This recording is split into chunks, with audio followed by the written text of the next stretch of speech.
The elevator doors closed with a soft ding, and Kim Adabo found herself standing next to the man who could fire her with just one word. She clutched her cleaning cart tighter and tried to make herself invisible in the corner. But then something happened that would change both their lives forever. The billionaire CEO, Marcus Sterling, looked down at a crumpled paper in his hands, and his face went pale. His son's homework assignment was written in a language he couldn't read, and the parent-teacher conference was in 2 hours. That's when he noticed Kemi's eyes light up as she glanced at the paper.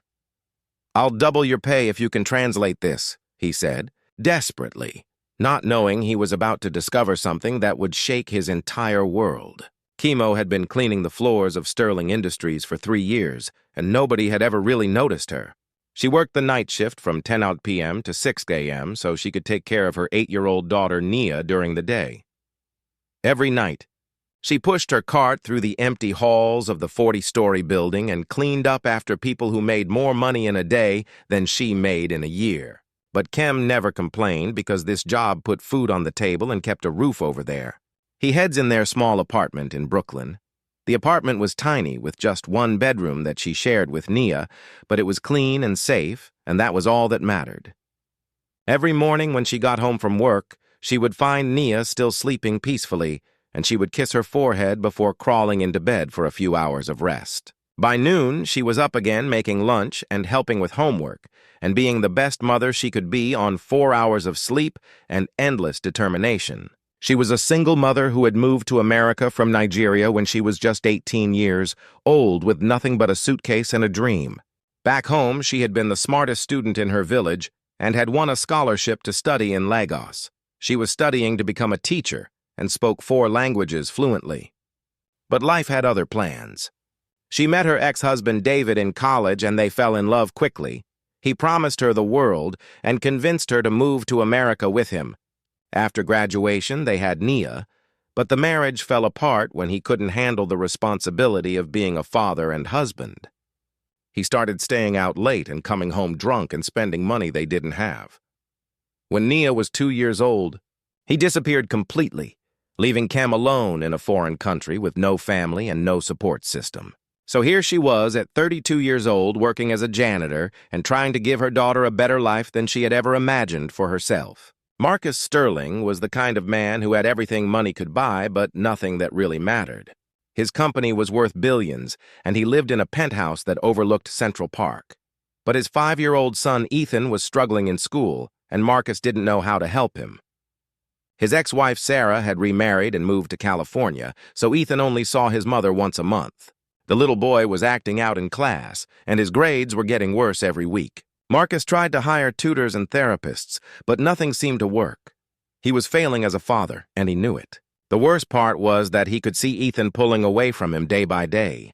His bright, happy little boy was becoming quiet and distant, and Marcus felt helpless to stop it. He would come home from 14-hour days at the office to find Ethan already asleep, and wake up to find him already at school. They were living in the same house, but they felt like strangers.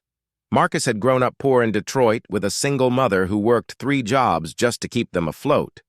He promised himself he would never struggle like that again, and he had kept that promise by building a business empire that employed thousands of people.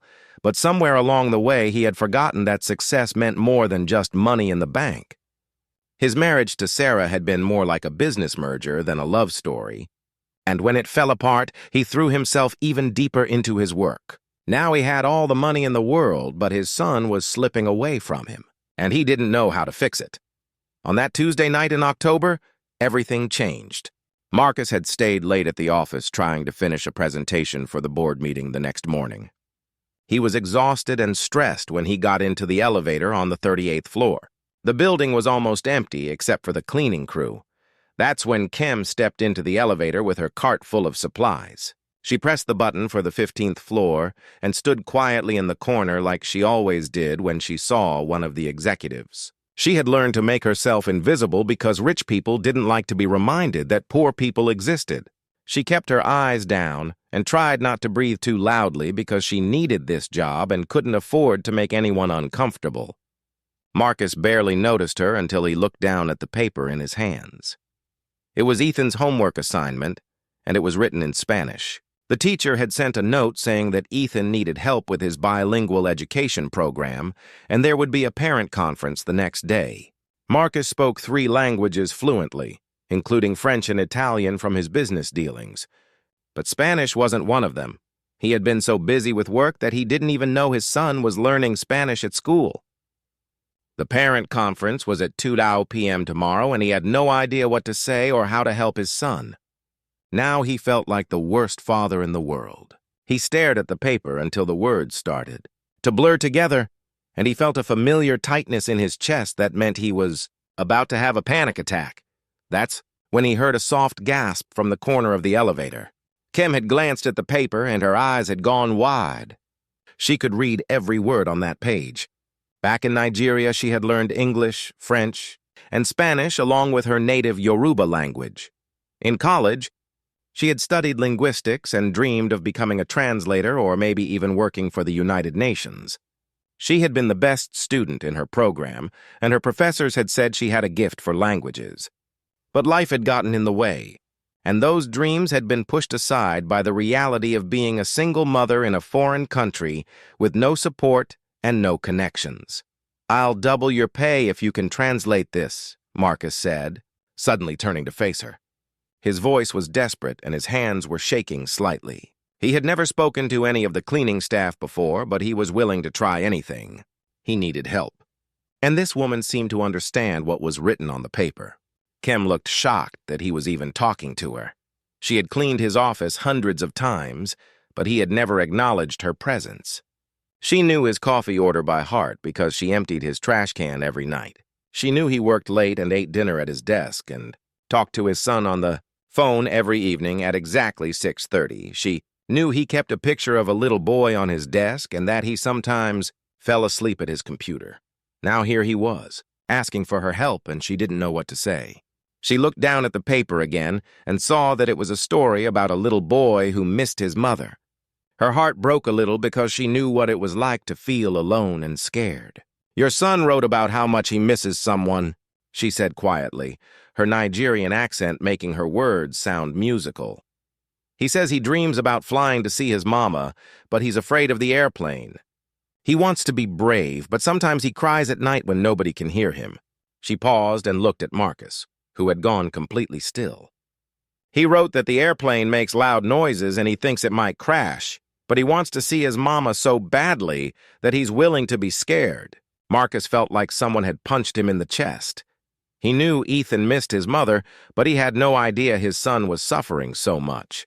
The little boy had been acting tough around his father, but inside he was falling apart. Marcus sat down heavily on the elevator handrail and put his head in his hands. How could he not know that his own son was having nightmares about airplanes? How could he be so blind to his child's pain? "There's more," Kim said gently. She had never seen a rich person cry before, and it made her realize that money couldn't fix everything. "He wrote that he loves his daddy very much, but he wishes his daddy wasn't so sad all the time. He wants to make his daddy smile, but he doesn't know how.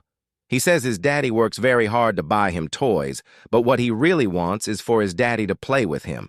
Tears started rolling down Marcus's face, and he didn't try to stop them. This woman, he had never really seen before, had just translated the most important words he had ever heard. His son was trying to take care of him instead of the other way around. What kind of father was he that his 5-year-old boy was worried about making him happy? Ethan didn't need more toys or tutors or therapy. He needed his father's attention and love and time. "What's your name?" Marcus asked, looking up at Kim with red eyes. "Kimmy Adabo, sir," she replied, still standing respectfully in the corner. "Kimmy, I need your help," Marcus said, standing up straighter. "Not just with translation, but with understanding my son." "You have children, don't you?" "I have a daughter," Kim said carefully. "Her name is Nia, and she's 8 years old."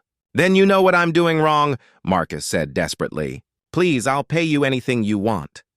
I need someone who understands children and languages, and I need someone who won't. Judge me for being such a terrible father." The elevator reached the 5th floor and the doors opened, but neither of them moved. Kim looked at this powerful man who was crying in front of a janitor, and she saw something she recognized. He was just as scared and alone as she was. They were both single parents trying their best in a world that seemed designed to make them fail. The only difference was that he had money and she didn't. But that hadn't protected his child from pain any more than her poverty had protected Naya. "Mr. Sterling," Kem said softly, "you're not a terrible father. You're here at 10 at night trying to understand your son's homework. That makes you a good father who just needs some help. Will you help me?" Marcus asked. "I know it's crazy to ask someone I just met, but something tells me you're exactly what Ethan and I need right now." Kem thought about her own daughter sleeping at home with the babysitter, Mrs. Chun, from next door. She thought about the bills piling up on her kitchen table and the dreams she had given up years ago. She thought about all the nights she had worked in this building, watching rich people throw away more food than she could afford to buy. Then she thought about this little boy who was crying himself to sleep and missing his mother and trying to take care of his father's feelings. "Yes, sir, I'll help you," she said. "But I have conditions." Marcus looked surprised. Nobody ever gave him conditions about anything. In his world, people said yes to whatever he wanted because he paid them enough to make it worth their while. "What do you need?" "I need to keep my regular job because I can't risk losing steady income," Kem said firmly. "And I need to bring my daughter with me sometimes because I can't always find a babysitter. And I want to do this right, which means I need to meet Ethan and understand what he really needs, not just what you think he needs." "Done," Marcus said immediately. "Anything else?" "Yes, sir," Kem said with a small smile. "You need to stop calling yourself a terrible father. Ethan loves you, and that's what matters most. Everything else we can figure out together." The next morning, Marcus called in sick to work for the first time in 10 years. Instead, he picked up Ethan from school early and brought him to meet Kem at a coffee shop near her apartment in Brooklyn. Ethan was suspicious, at first because his father had never introduced him to any of his employees before. But Kem had a way with children that put Ethan at ease immediately. She got down on his level and looked him in the eyes when she talked to him and listened to his answers like they were the most important things in the world.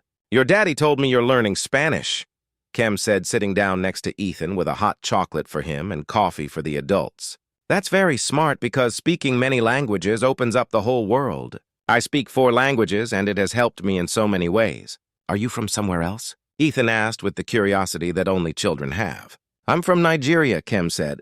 "That's in Africa, very far away. I came here when I was young, like your daddy brought you here to this coffee shop today. Do you miss it?" Ethan asked.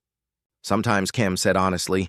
"But I made a new home here with my daughter, just like you're making a home with your daddy. Home isn't just a place. It's the people who love you." Marcus watched this conversation and realized he had never talked to his son this way. Kemi wasn't talking down to Ethan or trying to entertain him. She was having a real conversation with him like he was a person worth listening to. No wonder Ethan was struggling if all the adults in his life treated him like he couldn't understand anything complicated.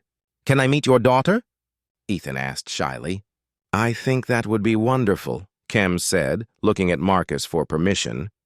"Her name is Nia, and she loves to read books and draw pictures. Maybe you could be friends." Over the next few weeks, a new routine developed. Kem would bring Mia to Marcus's penthouse after school, and the 2 children would do their homework together, while Kem helped with translations and cultural understanding.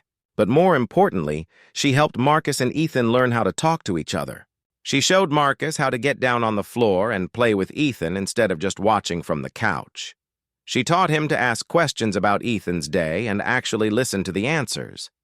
She helped Ethan understand that his father's long work hours weren't because he didn't want to spend time with his son, but because he was trying to provide for their family.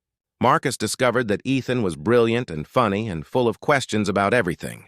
Ethan discovered that his father wasn't always serious and sad, but could laugh and play games and tell stories about when he was little. Nia flourished in the luxury apartment with access to books and art supplies and educational toys that her mother could never afford.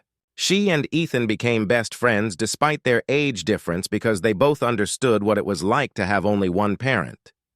One evening, while the children were in Ethan's room building a fort out of blankets, Marcus pulled Kem aside in the kitchen. The penthouse kitchen was bigger than her entire apartment, and she still felt intimidated by all the expensive appliances and marble countertops. but Marcus made her feel welcome and valued in a way she had never experienced before. "I need to ask you something personal," he said. "Why are you working as a janitor when you clearly have so much education and talent? You speak 4 languages fluently and you understand business better than most of my executives." Kem looked out the window at the city lights and was quiet for a long moment. She had never told anyone the full story of how she ended up in America or what she had given up to survive. "When I came to America, I had big dreams," she said. "Finally, I wanted to be a teacher or maybe work at the United Nations as a translator. I had scholarships to graduate school and professors who believed in me. But dreams don't pay rent, and single mothers can't take risks with their children's security." "What happened?" Marcus asked gently. "When David left me, I had no money and no credit and no family to help me." Kem said, "I was pregnant and alone in a country where I didn't understand how anything worked. I took the first job I could find, which was cleaning office buildings at night. It paid cash, and they didn't ask too many questions about my immigration status. By the time I got my paperwork sorted out, I was trapped in a cycle of working to survive with no time or energy left for anything." "Else, what if you could break out of that cycle now?" Marcus asked. "What if you had security and support to chase those dreams again?" "Mr. Sterling, you've been very kind to me, but I can't let you just give me things," Kem said, shaking her head. "I need to earn my way. I've been poor my whole life, and I know that handouts come with strings attached. I can't risk my daughter's future on someone else's generosity." "That's exactly what I'm talking about," Marcus said excitedly. "I want to hire you officially, not as a favor. But because you have skills my company needs desperately. We do business in 12 countries, and we're always struggling with translations and cultural understanding. You could head up our new international communications department and help us expand into African markets." Kem stared at him in shock. "You want to give me a department to run? I want to give you the chance to use your talents." Marcus said, "The same chance someone gave me when I was young and trying to prove myself. The difference is I had connections and mentors, and you're doing this all on your own, which makes you twice as impressive." "What about Ethan?" Kem asked. "I don't want to stop helping him just when he's starting to open up to his father." "Ethan will always be part of this," Marcus said. "In fact, I was hoping you might consider something else, too. Your daughter Nia and Ethan are becoming like brother and sister, and they both need more stability in their lives. What would you think about them spending time together like a real family?" Kenny felt her heart racing. Was he suggesting what she thought he was suggesting? She had started to have feelings for Marcus, but she had pushed them down because she knew that rich men didn't fall in love with poor women in real life. That only happened in movies and fairy tales. "Mr. Sterling, I think we should focus on the business arrangement first," she said carefully. "You're right," Marcus said quickly. "I'm getting ahead of myself. But Kemi, I want you to know that these past few weeks have been the happiest Ethan has been since the divorce. And honestly, they've been the happiest I've been, too. You've brought joy and laughter back into our home, and I don't know how to thank you for that." The next morning, Kem gave her 2 weeks' notice to the cleaning company and started preparing for her new role at Sterling Industries. But she insisted on finishing out those 2 weeks because she didn't want to leave her co-workers hanging. Marcus respected her even more for that decision. She could have walked away immediately and started her new life, but she honored her commitments to the people who had worked alongside her during the hardest years of her life. On her last night cleaning the building, Kem stood in the elevator where everything had started and smiled. She was wearing the same uniform and pushing the same cart, but everything had changed. Tomorrow she would come back to this building wearing a business suit and carrying a briefcase. She would have her own office on the 25th floor with Florida to ceiling windows and a team of translators working under her. More importantly, she would be using her brain and her talents instead of just her hands. But the biggest change was in the relationship she had built. Ethan was thriving in school and had stopped having nightmares about airplanes and his mother. He still missed her, but now he felt secure in his father's love and support. He was learning Spanish faster than any other student in this class because he was excited about communicating with Kem in her second language. Marcus had learned how to be present for his son. Instead of just providing for him financially, he left the office at 5 every day and spent his evenings playing games and reading stories and talking about everything and nothing. And Nia was flourishing too. She had a stable place to do homework every day with access to educational opportunities that Kim could never have provided on a janitor's salary. She was taking piano lessons in art classes and reading at a high school level. More importantly, she had Ethan as a friend and Marcus as a positive male role model. She still remembered her biological father, but Marcus was showing her what a real father looked like. The first month in her new job was challenging because Kim had to learn systems and processes that were completely foreign to her, but she was a quick learner, and she brought a fresh perspective that impressed clients and colleagues alike. She understood cultural nuances that her American co-workers missed, and she could communicate with international partners in ways that built trust and rapport. Within 60 days, she had identified 3 new market opportunities that could generate millions in revenue. But success in the corporate world came with its own set of problems. Some of Marcus's business associates whispered that he was showing favoritism to an unqualified employee. Others suggested that their relationship was more than professional. Kim heard the rumors, and it made her work twice as hard to prove herself. She stayed late and came in early and double-checked every translation and cultural assessment. She knew that people were waiting for her to fail so they could say that Marcus had made a mistake. The pressure was enormous, and there were nights when Kim would come home exhausted and overwhelmed. Nia could see that her mother was struggling, and it worried her. One evening, while they were eating dinner, Nia looked up from her homework and asked, "Mama, are you happy with your new job?" The question caught off guard because she had been so focused on proving herself that she hadn't stopped to think about whether she was actually enjoying the work. "Why do you ask, baby?" "Because you used to smile more when you came home from cleaning," Nia said with the honesty that only children possess. "Now you look worried all the time." That night, Kim called her sister Foal Lake in Nigeria and talked for 2 hours about everything that had happened. Folk was the only person who really understood what Kim had been through and what this opportunity meant for their family. "Sister, you have been given a gift," Fake said, "but gifts come with responsibility. You cannot let fear make you forget who you are or where you come from. These people need you to be yourself, not a copy of what you think they want." The next day, Kim walked into the boardroom for a presentation about expanding into West African markets. Instead of trying to sound like everyone else, she spoke from her heart about the opportunities and challenges of doing business in Nigeria. She talked about the importance of building relationships and understanding local customs. She shared stories from her childhood and explained how cultural misunderstandings could destroy business deals before they even started. The presentation was a huge success and led to Sterling Industries signing their biggest international contract ever. But more importantly, it showed Kim that she didn't have to choose between being professional and being authentic. She could be both a successful businesswoman and a proud Nigerian woman. She could honor her past while building her future. 6 months later, Sterling Industries won a major contract with a consortium of African businesses, partly because of Kemi's cultural insights and translation skills. She had proven herself as a businesswoman and earned the respect of clients and colleagues around the world. Marcus promoted her to Vice President of International Relations with a salary that allowed her to move Nia to a better school and start saving for college. But more importantly, she had found work that used her gifts and made her feel proud of what she accomplished every day.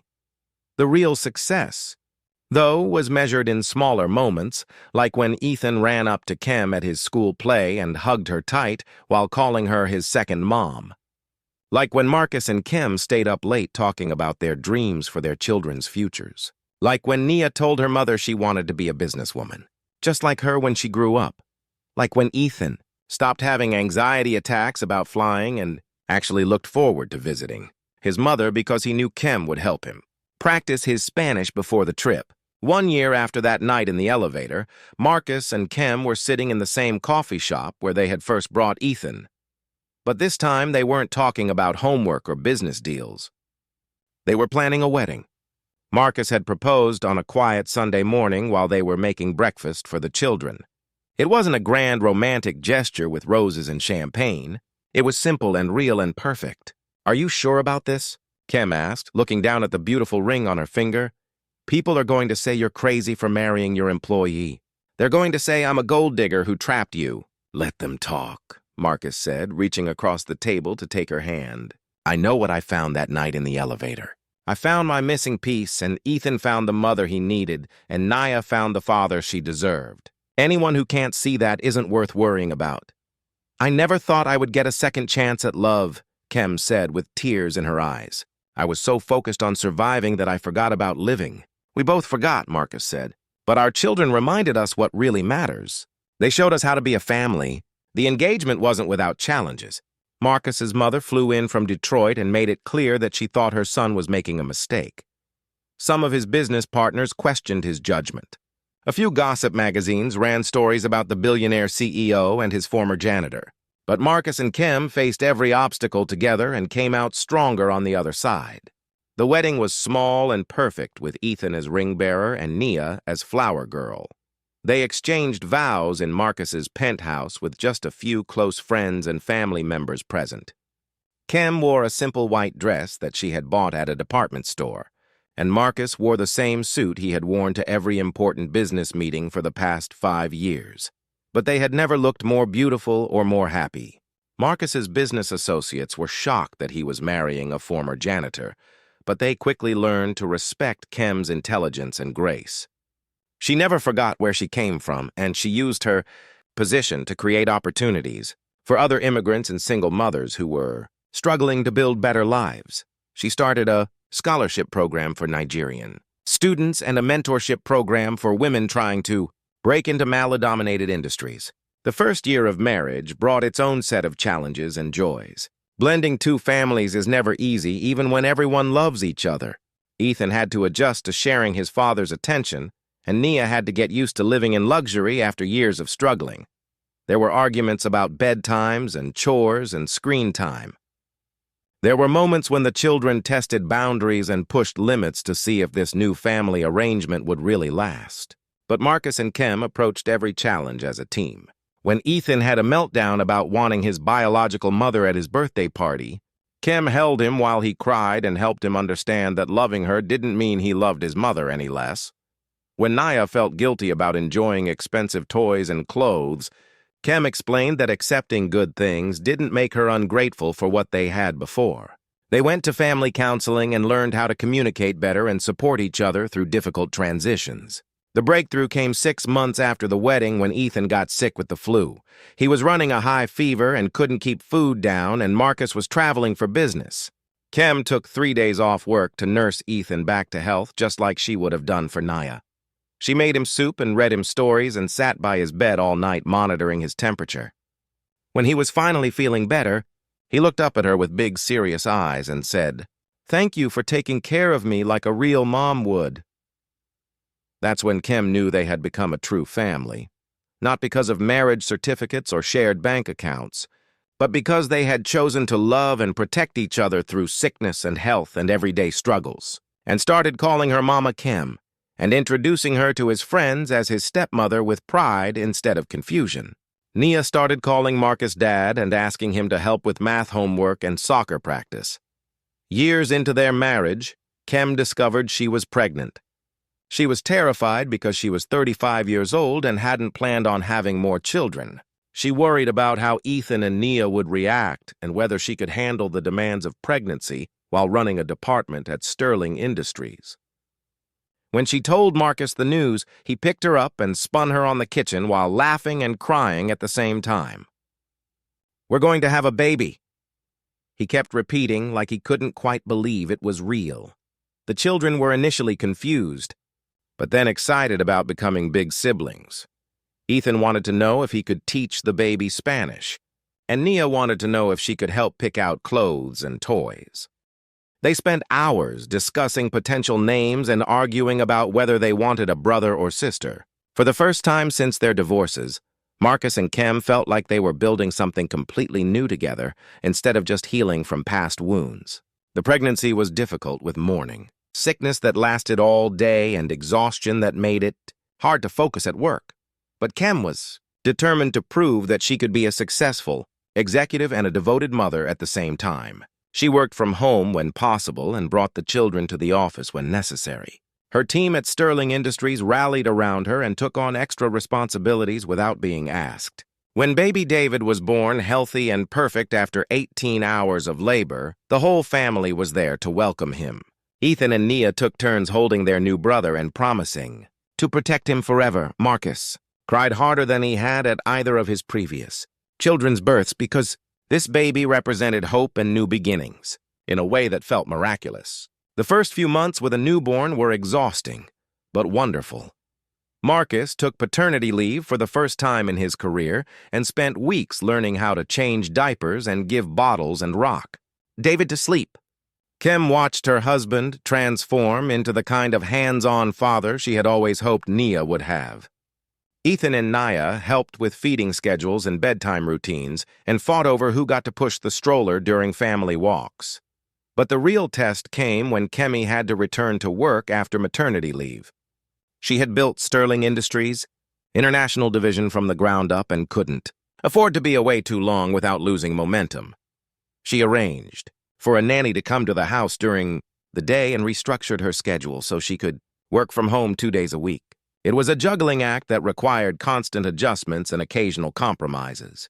There were days when Kim felt like she was failing at everything, when David was teething and crying all night and she fell asleep during an important video conference with clients in London, when Nia needed help with a school project and Ethan had a soccer game and Marcus was traveling and the nanny called in sick all on the same day, when her sister in Nigeria got married and she couldn't afford to take time off work to attend the wedding. But there were also days when everything clicked into place perfectly, when David took his first steps during a family picnic in Central Park and all 5 of them cheered like he had just won the Olympics, when Ethan got the lead role in his school play and performed a monologue in perfect Spanish that made the whole audience stand up and applaud, when Nia won a Citywood essay contest with a piece about how families can be created in unexpected ways, when Marcus surprised them all with a vacation to Disney World, where they spent a week just being tourists and eating too much ice cream and riding roller coasters until they were dizzy with laughter. 5 years after that night in the elevator, the Sterling Adabo family was featured on the cover of Business Week magazine as an example of how diversity and inclusion could transform corporate culture. The article talked about Kemi's rise from janitor to vice president and how her unique perspective had helped Sterling Industries expand into new markets worth hundreds of millions of dollars. But the real story was about second chances and chosen families and the power of seeing people for who they really are instead of what their circumstances suggest they should be. The magazine photographer wanted to shoot them in Marcus's office, surrounded by awards and diplomas, but Kim insisted on taking the photos in their home. She wanted people to see them as a real family, not as a corporate success story. So, they posed in their living room with toys scattered on the floor and family photos on the mantel and David crawling around in his pajamas. Marcus wore jeans and Kim wore a simple dress and the children wore whatever they wanted. It was authentic and beautiful and perfectly imperfect. The article quoted Kim saying, "Success isn't about where you start, but about recognizing opportunity when it appears and having the courage to take it even when you're scared. I spent years thinking that I wasn't good enough or smart enough or connected enough to achieve my dreams. But sometimes all it takes is one person who sees your potential and gives you a chance to prove yourself." Marcus was quoted saying, "The best business decision I ever made was asking for help from someone I had overlooked for years. Kemi didn't just translate my son's homework that night. She translated our whole family from broken and disconnected to whole and loving. Sometimes the most valuable resources are hiding in plain sight.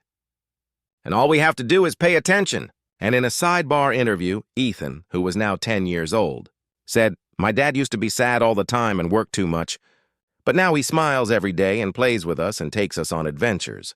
Mama Kim taught him how to be happy, and she taught me that families can look different, but love the same."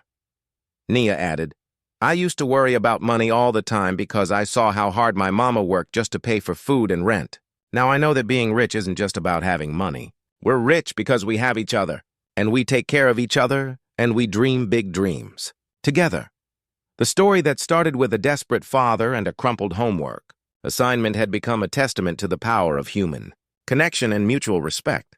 It proved that love could bloom in the most unexpected places, and that second chances were possible for anyone brave enough to take them. It showed that success measured in dollars was meaningless compared to success measured in relationships and personal growth and positive impact on others.